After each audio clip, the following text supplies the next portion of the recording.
미국 신용평가사 무디스가 미국의 국가 신용등급을 AA에서 AA로 한 단계 하향 조정했습니다. 신용등급 하향은 전혀 새로운 일은 아닙니다. 이미 3대 신평사라고 할 수 있는 S&P와 피치는 2011년도와 2013년도에 이미 미국의 신용등급을 강등한 사례가 있습니다. 그 새 3대 신평사가 미국의 신용등급을 강등한 배경은 기본적으로 정부 부채가 꾸준하게 늘어나고 있고 앞으로의 전망들을 감안했을 때 그 정부 부채 비율이 더 이상 낮아지지 않고 꾸준히 우상향할 것으로 보고 있기 때문에 재정의 건전성 측면에서 최고 신용등급에서 다 한 단계씩 낮춘 상태다 이렇게 보시면 될 것 같습니다. 결국 저희가 관심이 있을 부분은 이런 신용등급 강등이 금융시장에 어떠한 영향을 미칠지에 대한 부분인데 2011년도와 2023년도 S&P와 피치가 신용등급 강등했을 때 정반대의 금융시장의 반응이 나타났었습니다. 2011년도로 예를 들면 신용등급 강등 후에 주가는 하락하고 금리도 크게 하락을 했었습니다. 반면에 2023년도 8월 달에 피치가 신용등급 하향을 했을 때는 주가는 동일하게 하락했지만 금리는 그 후로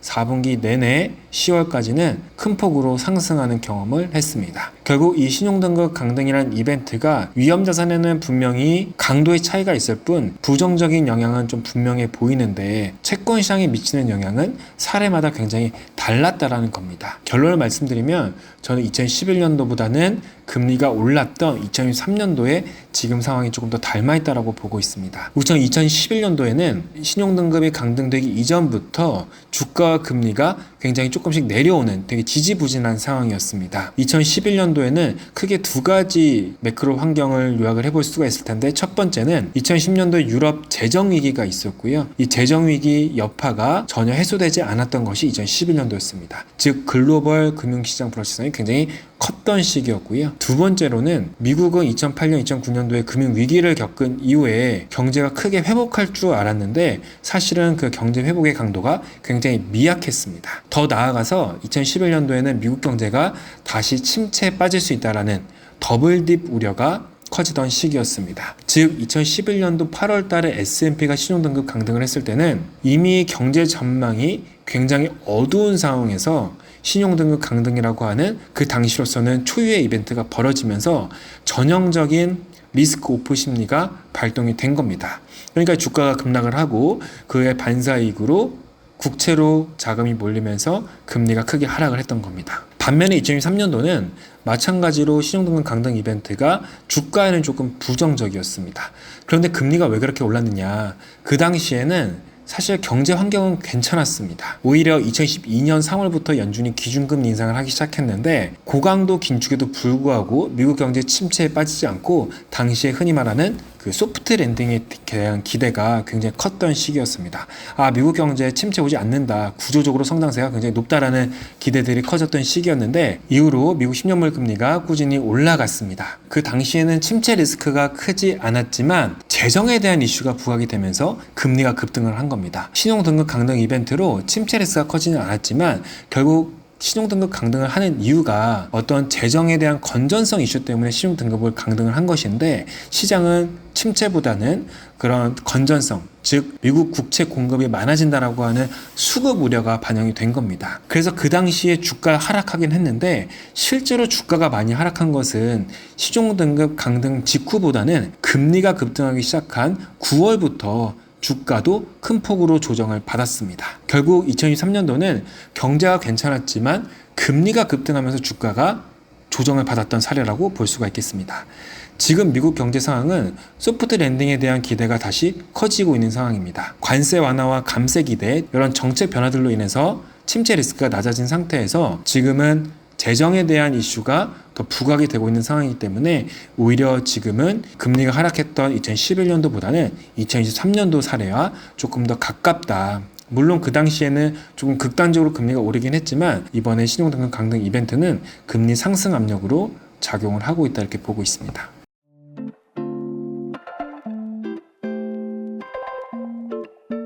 신용등급 강등 이벤트 외에도 여러 가지 정책들이 지금 혼재되어 있는 상황입니다. 그래서 그림에서 보시는 것은 관세, 감세, 그리고 이민자 정책에 따른 성장률 하락 혹은 재고 효과를 한 분에 나타낸 겁니다. 예를 들면 4월 2일 날 발표됐던 상호 관세가 유지됐다라고 하면 미국의 중기 성장률은 1% 이상 하향 조정이 됐을 겁니다. 그래서 첫 번째 막대 그래프가 마이너스 1.2%로 이제 찍혀 있는 거고요. 정말 큰 미국 경제에 큰 충격이기 때문에 그 당시에는 침체 리스크가 굉장히 높아졌던 시기이기도 합니다. 그러다 보니 4월 초까지는 금리가 상당히 하락을 했었고요. 그 이후에 미중이 관세 협상을 성공적으로 성사시키면서 관세 완화로 인해서 성장률이 바닥에서 0.7%는 더 올라가는 효과가 발생이 됐고요. 지금은 감세 기대까지 커지고 있는 상황입니다. 그래서 이러한 관세 완화와 감세 기대를 모두 더하게 되면 상호 관세로 발생할 수 있는 성장률의 둔화 효과를 대부분 상충하는 효과를 가져오기 때문에 지금 시장은 이러한 관세 완화와 감세 기대를 힘에 업고 금리가 크게 오르는 상황이다라고 이해를 해볼 수가 있겠습니다.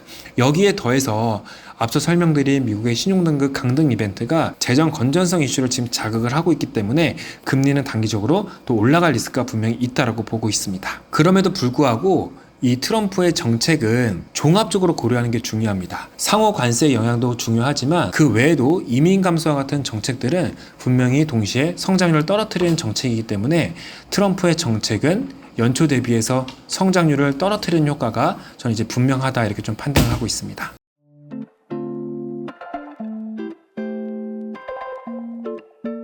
미국 국채 10년물 금리는 지금 현재 4.5% 수준까지 올라온 상태입니다. 저는 추가적인 상승은 가능하지만 4.6% 이상으로 오버슈팅은 조금 어렵다 이렇게 좀 판단을 하고 있습니다. 지난 1년 반 동안 미국 10년물 금리가 4.6%를 넘어섰던 시기는 2024년도 4월 그리고 연초 딱 2번 정도 있습니다. 2024년 4월에는 인플레이션 리스크가 굉장히 높았던 시기였고요. 2025년도 초에는 성장률에 대한 기대가 굉장히 높았던 시기였습니다. 트럼프가 취임하기 전에는 관세 정책도 있었지만 감세에 대한 기대가 시장을 주도를 했었거든요. 지금 10년물 금리가 단기적으로 상승할 수 있지만 4.6%를 넘어서기 위해서는 인플레이션 우려가 정말 커지거나 성장률 기대치가 훨씬 더 높아져야 된다고 생각하는데 지금은 그 두 개 어느 곳에도 해당되지 않는다고 봅니다. 인플레이션은 2%대로 지금 안정된 상태이고요. 성장률 기대치도 물론 관세 완화와 감세 기대로 바닥을 찍고 성장률 기대치가 올라오고 있긴 하지만 트럼프 정책을 종합적으로 고려했을 때는 여전히 연초 대비 성장률 전망은 악화되고 있다고 보고 있기 때문에 10년물 금리가 4.6%를 꾸준히 넘어서기는 어렵다 이렇게 좀 판단을 하고 있습니다. 그래서 단기적인 금리 상승 리스크는 있지만 4.6%를 넘어서는 경우에는 충분히 매수 대응을 할 수 있는 레벨이다 이렇게 판단을 합니다.